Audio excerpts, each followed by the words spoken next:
Meghan Markle's insane demands to enter the disunited kingdom have been revealed. A private chef flown in from another continent. A convoy of luxury vehicles lined up at the airport with a full police escort clearing the road. And every single person who interacts with her must use the complete title, Her Royal Highness, the Duchess of Sussex. No abbreviations. No casual greetings. The full title, every single time, without exception.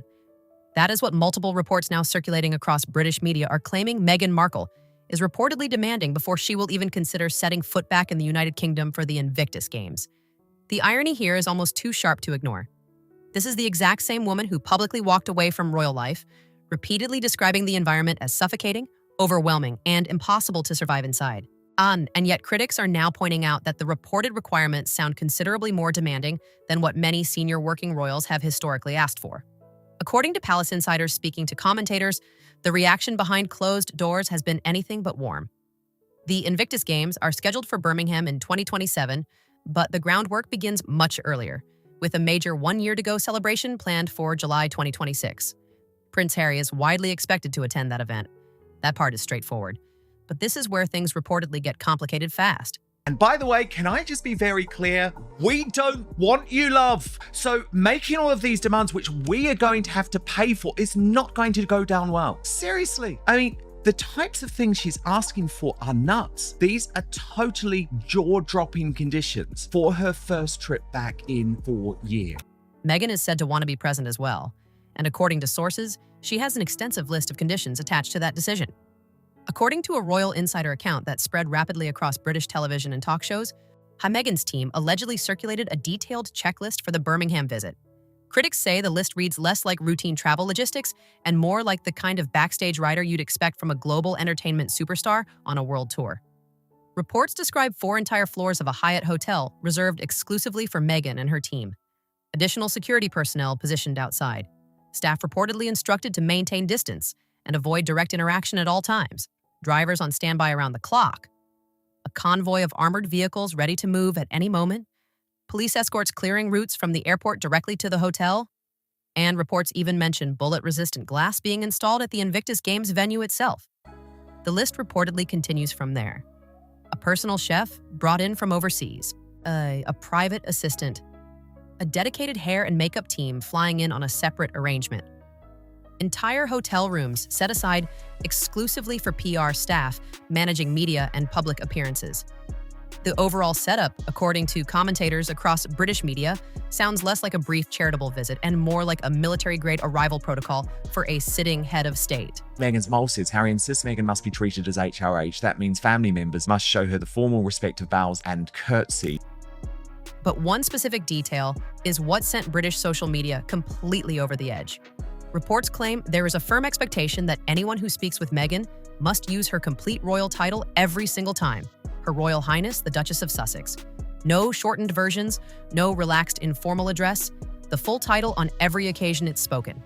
The critics online immediately pointed out the obvious and glaring contradiction.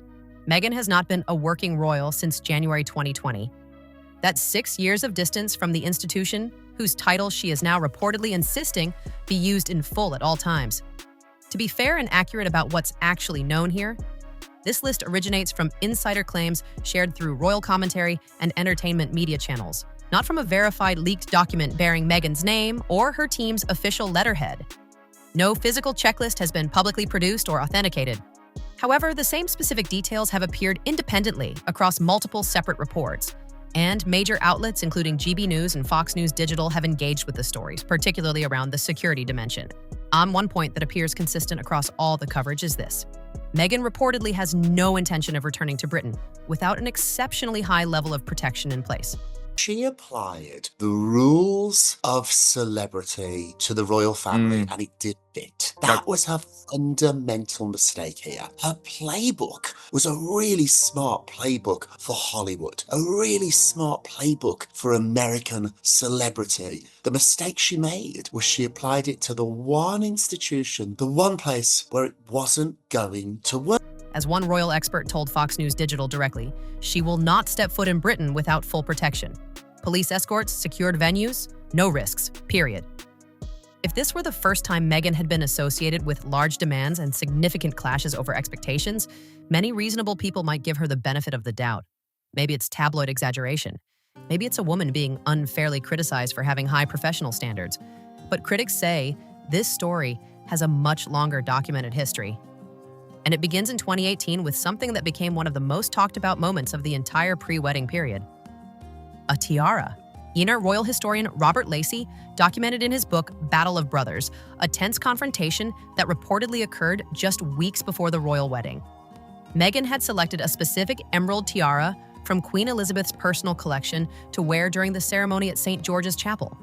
Palace officials raised serious concerns.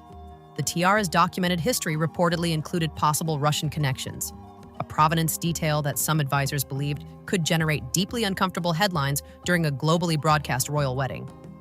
Because of those concerns, Meghan was informed the tiara was not available for the ceremony. She's making this demand so extreme because she doesn't want to be there. So she's just doing extra because it's a way of her being very vindictive towards the family. According to Lacey's account, later supported by journalist Valentine Lowe in his book Courtier, what followed behind palace doors was significant. And Prince Harry reportedly responded to the situation with a line that insiders say echoed through Buckingham Palace for months afterward. He allegedly snapped, "What Meghan wants, Meghan gets." Several royal biographers, including Angela Levin, later wrote that Queen Elizabeth herself was forced to step in and address the situation directly, reportedly making clear to Harry that Meghan could not simply have everything she wanted, and that palace staff deserved to be treated with proper respect. The confrontation reportedly centered on Angela Kelly, the Queen's trusted personal dresser and the individual responsible for managing access to the historic royal jewelry collection. The friction between Kelly and Meghan reportedly began over something that sounds administratively minor: scheduling hair trials with the tiara. Meghan and Harry wanted specific dates for fittings. Kelly reportedly pushed back and said the schedule simply wouldn't work. According to Valentine Lowe's reporting, the situation produced what he described as genuine dissent within palace ranks. For longtime employees, watching someone challenge the Queen's personal dresser so directly was genuinely unprecedented territory. A different version of this story does exist. Omid Scobie and Carolyn Duran's book Finding Freedom frames the tension very differently, suggesting the core disagreement ran between Prince Harry and Angela Kelly, rather than between Meghan and the Queen directly.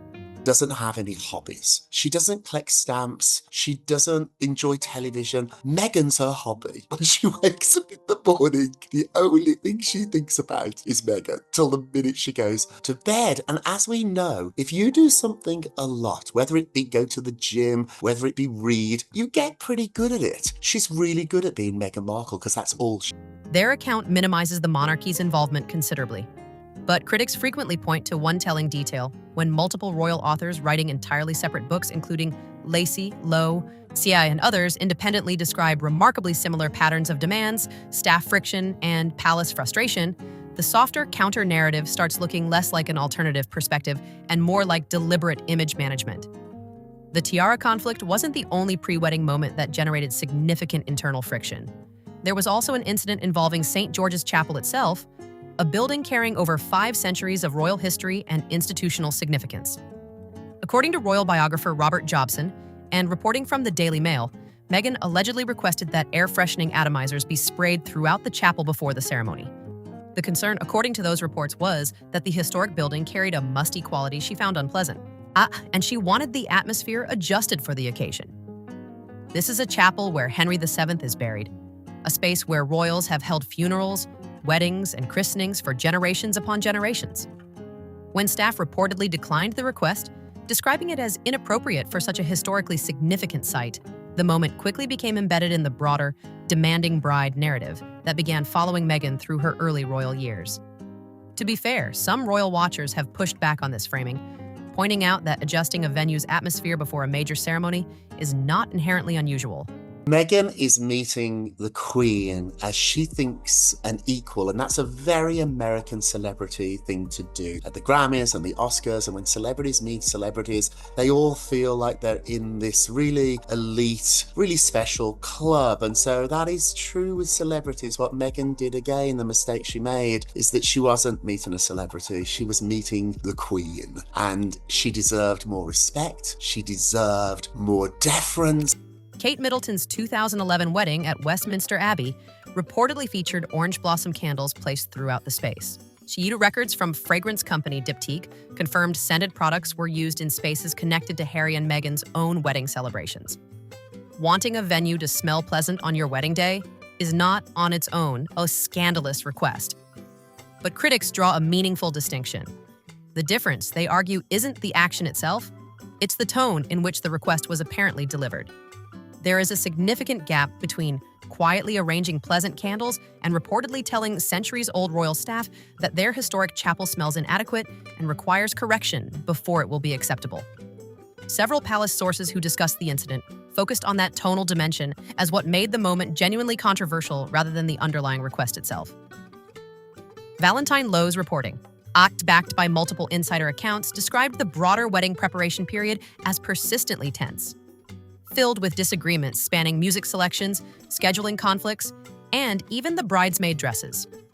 Reports described some palace employees feeling that Meghan's requests were delivered more as directives than as questions or discussions.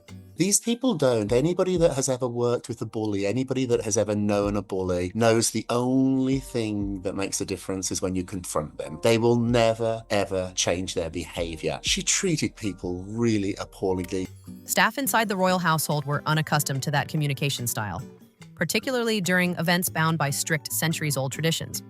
Reports also suggested Queen Elizabeth herself was not pleased by accounts of how members of her team felt they were being treated.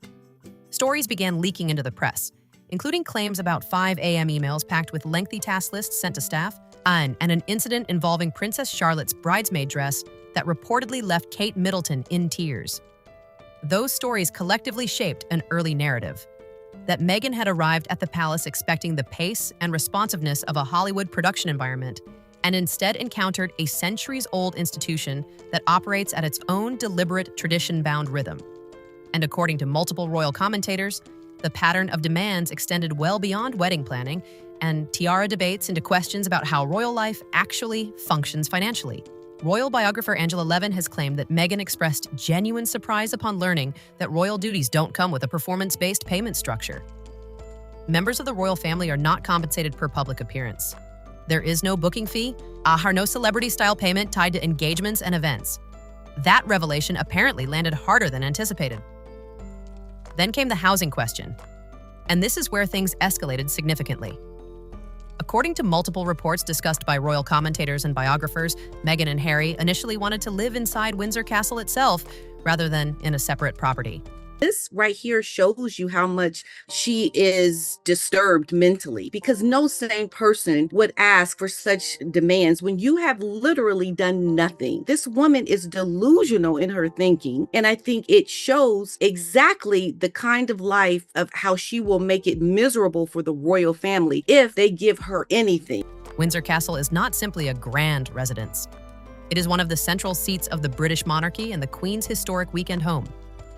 That request was reportedly declined without ambiguity.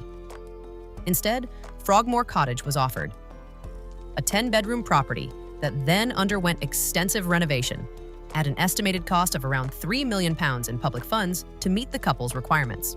And Meghan and Harry lived at Frogmore Cottage for approximately 1 year before their move to California changed everything permanently. Angela Levin later made another notable claim during a television interview, suggesting Meghan would only seriously consider returning to the United Kingdom if she could step back into a high-visibility role resembling a senior working royal. The kind of position that carries major charitable patronages, official public engagements, a prominent platform, and the prestige and financial security that accompanies it.